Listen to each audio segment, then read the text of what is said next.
शनिवार यानी 26 मई का शनिवार देश के लिए काला शनिवार के रूप में दर्ज हो गया। ये शनिवार कोई भूला नहीं पाएगा। आंखों के सामने देखते ही देखते 27 लोग काल के गाल में समा गए। लोग गेमिंग जोन में शनिवार का लुत्फ उठाने अपने बच्चों के साथ आए थे, लेकिन उन्हें क्या पता था कि ये काला शनिवार उनकी जिंदगी पर भारी पड़ जाएगा। दरअसल राजकोट में शनिवार की शाम 5:37 के करीब जब आग लगी तो गेम जोन में छुट्टी के चलते काफी बच्चे और बड़े लोग मौजूद थे। आग लगने की सूचना पर कुछ लोग भाग निकल पाए। बाद में पता चला कि पहली मंजिल से नीचे आने का भी एक ही रास्ता था। भीषण आग में घिरे लोग न सिर्फ आग और धुएं में फंसे बल्कि ढांचे के गिरने से भी दब गए। राजकोट के जिला कलेक्टर पी जोशी की माने तो शाम करीब 4:30 बजे कंट्रोल रूम में एक कॉल आई थी कि टीआरपी गेम जोन में आग लग गई है। फायर ब्रिगेड की गाड़ियां तुरंत मौके पर पहुंची और आग बुझाई गई। हालांकि जब तक आग बुझाई गई तब तक दर्जनों लोग काल के गाल में समझ चुके थे। हादसे में 12 बच्चों सहित कम से कम 28 लोगों की मौत हो गई। हादसे के बाद देर रात गुजरात के गृह मंत्री हर्ष सिंघवी मौके पर पहुंचे और स्थिति का जायजा लिया। तो वहीं आज सुबह गुजरात के मुख्यमंत्री भूपेंद्र पटेल भी ग्राउंड पर पहुंचे और हालात का जायजा लिया। और उसके बाद सीएम भूपेंद्र पटेल ने अस्पताल जाकर घायलों का हालचाल जाना। वहीं राज्य सरकार ने इस घटना की जांच के लिए एसआईटी गठित कर दी है और दोषियों के खिलाफ सख्त कार्रवाई का भरोसा दिया है। जबकि राजकोट क्राइम ब्रांच ने इस मामले में करीब 10 लोगों को हिरासत में लिया है। इसमें गेम जोन के तीनों मालिक युवराज सिंह सोलंकी और 2 मैनेजर योगेश पाठक और नितिन जैन शामिल हैं। कमनसीब दुर्घटना हुई है। एक मिनट।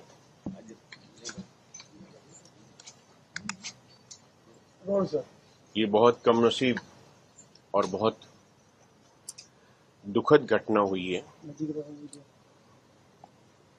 उसकी पूरी इंक्वायरी के लिए एक सीट जो बनाई है उसमें हमारे साथ डायरेक्टर एफएसएल संघवी साहब, मैं, फायर के कुछ ऑफिसर्स, उन सबकी एक सीट है जो अभी शुरू से काम करेगी।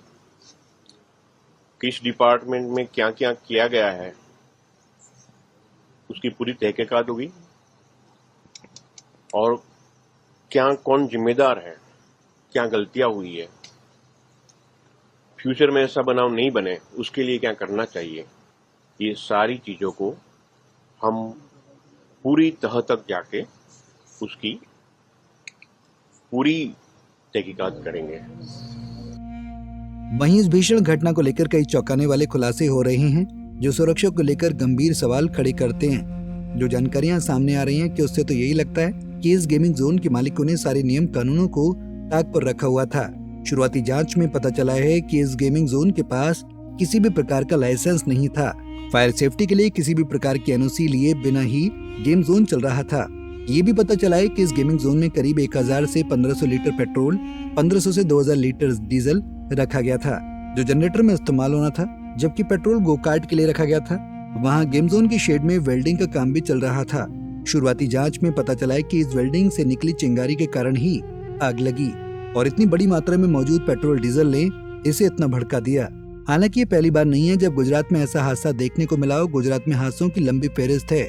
गुजरात के बीते कुछ सालों के हादसों पर नजर डाली जाए तो 24 मई 2019 को तक्षशिला कोचिंग में आग लगने से 22 बच्चों सहित 23 की मौत हुई थी।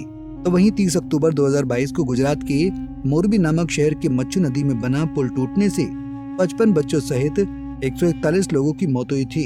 इसके अलावा इसी साल वडोदरा में हरणी बोट कांड में 15 लोगों की जान चली गई थी। बहरहाल गुजरात में जब हादसों की लंबी फहरिस्त है तो प्रशासन आंखें मूंद कर क्यों बैठा रहता है। जब ऐसे हादसों में लोगों की जान चली जाती है तब प्रशासन कुंभकर्णी नींद से जागता है।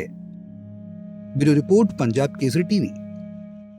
हमसे जुड़े रहने के लिए हमारे YouTube चैनल को सब्सक्राइब करें और नई वीडियो की नोटिफिकेशन के लिए बेल आइकॉन को दबाएं।